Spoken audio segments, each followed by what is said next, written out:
Good morning. Welcome back to the Broadcast Retirement Network. I'm Jeff Snyder. This is BRN AM for Thursday, August 19th, 2021. And our top story today, labor shortage, managing a changing workplace.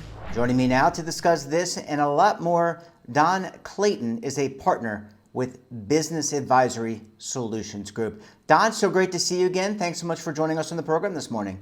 Great to connect with you, Jeff. Thanks for having me. Yeah, it's great to chat with you. I love talking technical.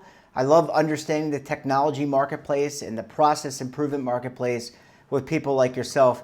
Before we kind of get into the labor market, Don, let's just remind the audience who Business Advisory Solutions Group is and the type of work that you all do. Yeah, Business Advisory Solutions Group, where we stand at that proverbial intersection of people, process, and technology. We're experts in organizational change management, as well as process improvement and project delivery, while mitigating risk for our clients and keeping them in compliance. Yeah, obviously a very important role in light of all the technological issues that happen. You've got cybersecurity, you've got new system implementations, you've got mergers and acquisitions that are occurring. Don, let's talk a little bit, let's remind the audience how your business has maybe changed since the pandemic started nearly 18 months ago. Well, let's talk a little bit about what businesses have changed. We did a survey or a research paper back in the fall on the onset of COVID, where you were at that time, what the new normal looks like, and then what you're doing today.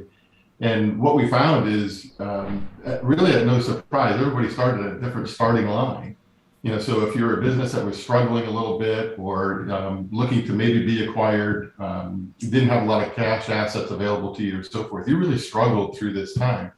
And our clients were no different than that. And at the same time, if you had a lot of cash assets, you did very well because you could make purchases, you could continue to grow your business and so forth. And the transition to remote work versus being in the office and so forth, those resources were still available to you, where if you were struggling, those resources kind of dried up pretty quickly. But overall, I think businesses, again, because of where they started, they're at different points right now because of COVID. And as we know, COVID is still very fluid in some of the Delta variants and some of the things that are happening right now as companies are trying to transition back into the office or whatever the new normal workload is going to look like for them. Yeah, I think it varies region to region, state to state, county to county. No one is really clear, maybe business to business. Don, let's unpack this a little bit, because one of the key areas where your organization really focuses on is trying to find human capital, human resources, people with expertise and experience around what you're describing. And let's start with how have you changed your practice in terms of cultivating people and finding candidates? Because I have to imagine, Don, projects go on, M&As happen. I mean, business didn't just stop, it just changed. So you need human capital. Yeah, so there's two camps that really changed. First camp is the clients changed. The clients are, again, remote workforce, in office. If they weren't historically part of a remote workforce culture, they are going through a transition themselves as to how do you continue to build a business and go to market in a remote workforce. So that's opened up different talent to them or different options for them from a talent pool standpoint. So if they were hunkered down in just Pittsburgh, Pennsylvania, for example, they have now been able to grab talent from Omaha, Nebraska, or Orlando, Florida, or some other place. And what that's done is given them a talent pool to go after and be very selective as to who they bring into projects or even on a full-time basis.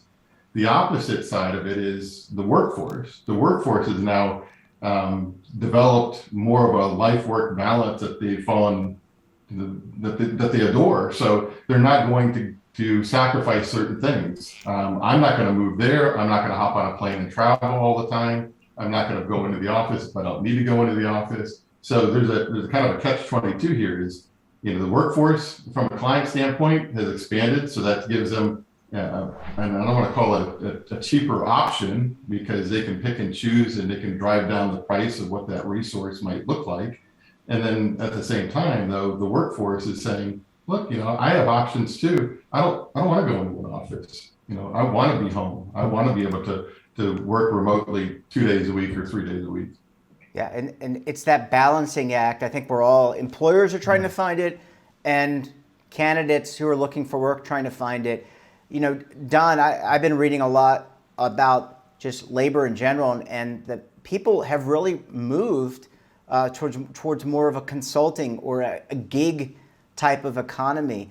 What does that mean for? And I know you talked a little about the diversification. You can bring people in from Omaha or Orlando or different parts of this country with different levels of expertise. But what does it mean in terms of identifying the candidate? I mean, from where your seat is, I would imagine, you correct me if I'm wrong, that you're looking at different candidates. First of all, you're looking at different positions and job classifications to help staff. But then also you've got to evaluate people that maybe a whole pool, like if you were dealing with people in the Charlotte area or in North Carolina or in South Carolina, very different than maybe evaluating staff from different parts of the country. Or maybe it's the same. I don't know. You tell me. No, you're exactly right, because it goes back to what we were talking about before, and that is, different states have different masks, vaccines, and levels of vaccinations and so forth, and different cultures within the states themselves. So when you start talking to some people in different states or some potential candidates in different states, they're at a different place maybe than Florida's at a different place than California. I mean, it is what it is. South Carolina and North Carolina are different, and we're right next to each other. So when you start evaluating that talent pool, there's different levels of questions that we never had to ask before. There's assumptions that we always made, and that was you're going to go into an office. No, you can't make that assumption. Are you willing to go into an office? How much are you willing to go into the office? If you had to travel to a client location, how often do you want to travel to a client location? Now, we asked those questions kind of before around life-work balance, but now it's really important to know that and understand what the candidate's desire is and understand what the client's desire is too. What's the expectation when it opens up and they are going to go back into the office? Are you expecting our consultants to be there? Are you expecting your own workforce to be there? What's the cadence going to look like? Have you adopted online meetings where it's more the standard than the anomaly? Yeah, it's got to be challenging in so many ways for business leaders and even persons like yourself. I mean, to be able to vet candidates, you've actually almost got to be a psychologist in some way or a mind reader to try to anticipate what people are thinking so that you don't look bad putting a candidate in front of somebody who looks great on paper, but maybe because and I'm not saying you did this, but because maybe the question didn't come up in the conversation, oh, well, that's a roadblock, right? I mean, businesses have work that needs to be executed, and they're looking for human capital in some way, shape, or form, whether it's in person or whatnot. And the last thing you want to do is slow down a project that might have already been slowed down previously. Yeah, you're exactly right. And again, from the client perspective, they know that there's a wealth of human capital that's out there that they can bring to a certain situation. So we call it internally kind of like looking for a purple squirrel, because what they're doing is they're looking for somebody that has specific skill sets. I mean, really specific skill sets, and then they want them for a relatively inexpensive price. And that's all fine and good, but they're going to do a couple of things. Workforce is pretty smart. Workforce is saying, okay, I'll do this because I need to do this, but as soon as something better comes along, I'm bailing. And my fear is that, and I'm not talking about necessarily for us or for our particular consultants that are engaged, but I'm talking about in general, that the concern that I would have if I was a company and I normally paid $80,000 for a role, and now I move down to a full-time role of $50,000 because I can buy that in the market.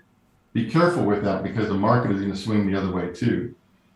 Just as people, if there's organizations that we work with that said that they're never going to go to remote, and they started seeing attrition, people aren't coming back. If we're not going to be remote, we're not coming back.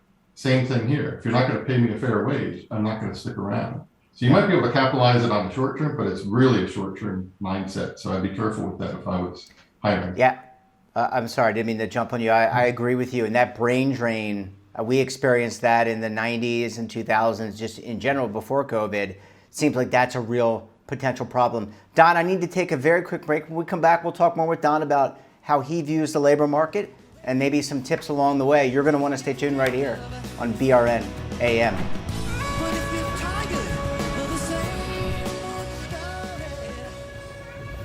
Imagine a new television network that will make you richer, healthier, and in control of your financial future.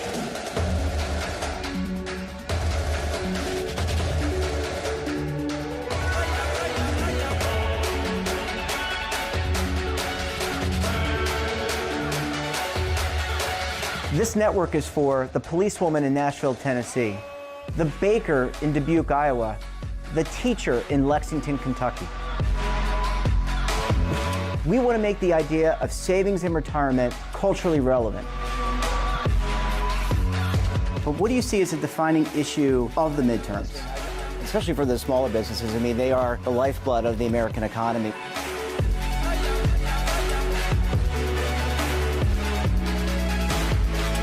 Featuring exclusive interviews, current affairs, and docuseries. 33 years old, you retired early. The philosophy is money only matters if it helps you live a life that you love. But you got to start thinking about retirement as soon as you get in. The Broadcast Retirement Network will drive very high engagement with premium partnerships. So this isn't retirement and savings for your parents or grandparents. This is for all Americans. And we're going to change the way you think about money.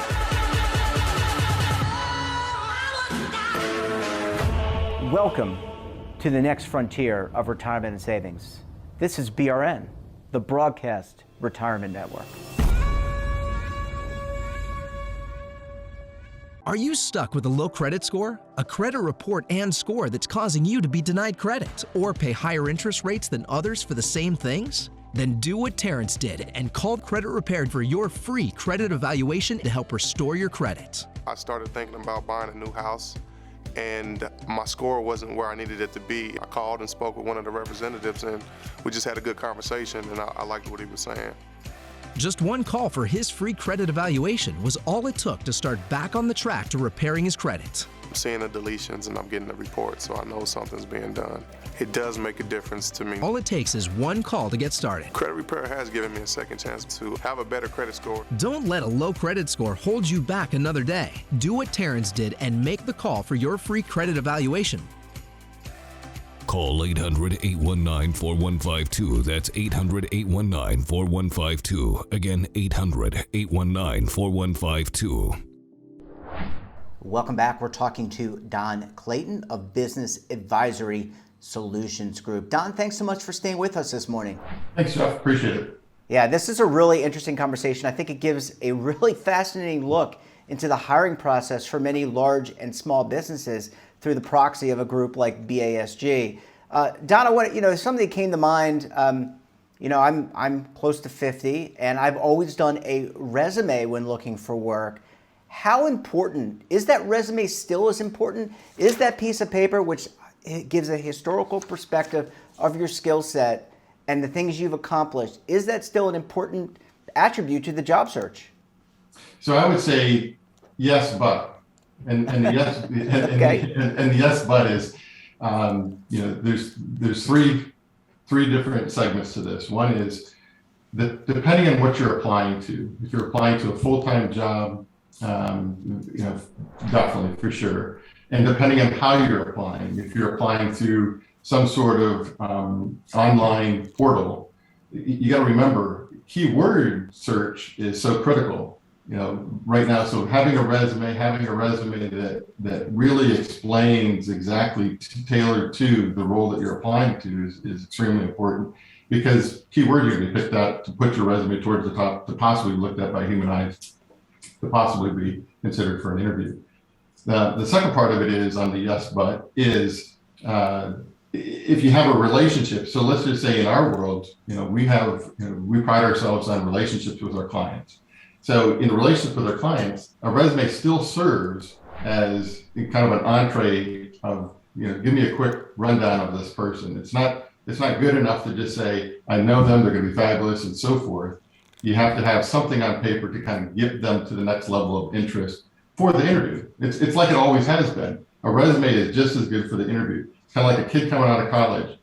I don't know what my GPA was. You may not know what your GPA was, but a kid coming out of college better have a pretty decent GPA and a variety of experiences to just do what? Get to that interview, get to that conversation. And that's what the resume does.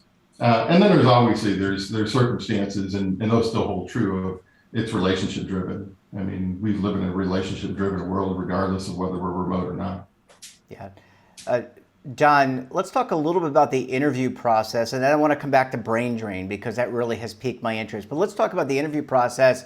There's no, right now, can't shake hands. Maybe you can do a elbow bump. You probably don't do an interview in person. Are most people using Skype, Zoom, Teams, the phone? And can you get a real sense of who that person is when you don't see their, you're only seeing me from my sternum up, Don, right? So you don't see, I may be wearing a pair of jeans. I might be, so do you really get the full picture of who that person is if they're not there in front of you, maybe fidgeting or taking notes or, so what's that interview process like now? Well, it's not just the interview process, but it's also working with teams, in general, getting to know your team members and I've known people that have gone back into the office that were hired during the pandemic, and they went into the office for the first time, and just as to your point, they've always seen this, right? They haven't seen the full person. Oh, you're taller than I expected you to be, or that type of thing, so the answer is not really. I mean, but it's the best that we have for the circumstances that we're dealing with. Yeah. Let's go back to brain drain, because that's a big problem. If you have people walk out the door who understand how your systems interrelate, if there's a relational database that was built and how that relational database is, maybe it's object oriented, whatever, and it's relating to something else, that goes out the door too. And there's a learning curve that for a new person coming in to say, oh, that's how that fits together. Even if you have the best documentation in the world, Don. I mean, you've got to, that experience is a huge teacher and it's a huge driver of success. Yeah, and that's the thing that I was mentioning before is I'm concerned about not this year or next year, but, say 2 years from now, when things start to get back to some level of normalcy, whatever that's going to be. But if you start losing people because they have a, better deal for them, whatever that better deal is, and it's not just monetary, it could be flexibility within your work schedule, whatever meets their better deal. That's a concern. And we have one client that the CEO came out and said, we need to be back in the office. We are a better organization back in the office. And instantly they started losing people. And then he came back on, kudos to him, came back on in a blog to the company and said, I was wrong. I was wrong. I didn't realize how important certain things were to certain people. So we're going to rethink this. So I think leadership in general have to understand that unless you want to get into that dance of potentially losing people, be very intuitive as to what your workforce is asking for. And I'm sorry, I didn't mean to interrupt, but the other part of it too is many organizations were surprised that they could be so productive remotely. Absolutely, and I apologize for jumping on you where you were trying to complete a thought. I was just going to add that that top-down strategy of management, probably that military style, doesn't work in this environment when people have opportunity. Don, last question. We're coming at the end of the summer. Summer typically is a slower time. Would you expect things in the business that you're in to maybe, and business in general, to ramp up after Labor Day, regardless of whether or not this Delta variant goes away? or things magically get sewn up into a nice little bow, which we know is not going to happen. Are you expecting a typical business cycle where things kind of speed up? I don't expect typical, but I expect somewhat typical. And again, what I mean by that is typically September and January are the higher months for hiring or getting projects done or what have you, just because of new budget for the first of the year, if you're on a calendar fiscal year. And the second part of it is just going to be around September, finishing up the year. People are coming back from summer vacations and so forth. I think that'll be somewhat typical, but the variables are still out there. What's COVID doing? And if you do business in multiple states or multiple countries, there's going to be some variations there as well. Yeah, well, it's going to be interesting to see. I think we're all in the same boat, whether you're applying for a job or you're hiring for a job. It's a wait and see, and we'll have to see, and it depends on your region. Don Clayton, always a pleasure chatting with you. Thanks so much for joining us, and we look forward to having you back on the program again very soon. Yeah, thanks, Jeff. Appreciate it. That wraps up this episode of BRN AM. Have a topic of interest, someone you think we should talk to, drop us a line. And don't forget, for all the information in retirement, markets, technology, personal finance, so much more, check out today's edition of our daily newsletter, The Morning Pulse. We're back again tomorrow. Until then, I'm Jeff Snyder. Stay safe, keep on saving, and don't forget, roll with the changes.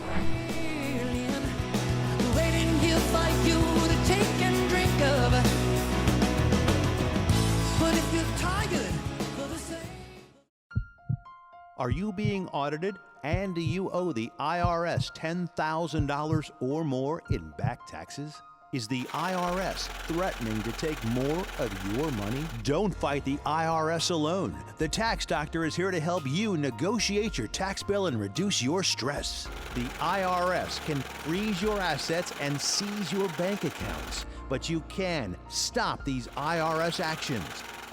The Tax Doctor will work with you using our years of experience to represent your case to help you get the best resolution under the IRS guidelines. Help is here to deal with the IRS to reduce your stress. We've handled thousands of cases, so we know what we're doing. If you owe $10,000 or more in back taxes, do not call the IRS alone. Call a Tax Doctor now for a tax emergency analysis. Call 800-224-6439.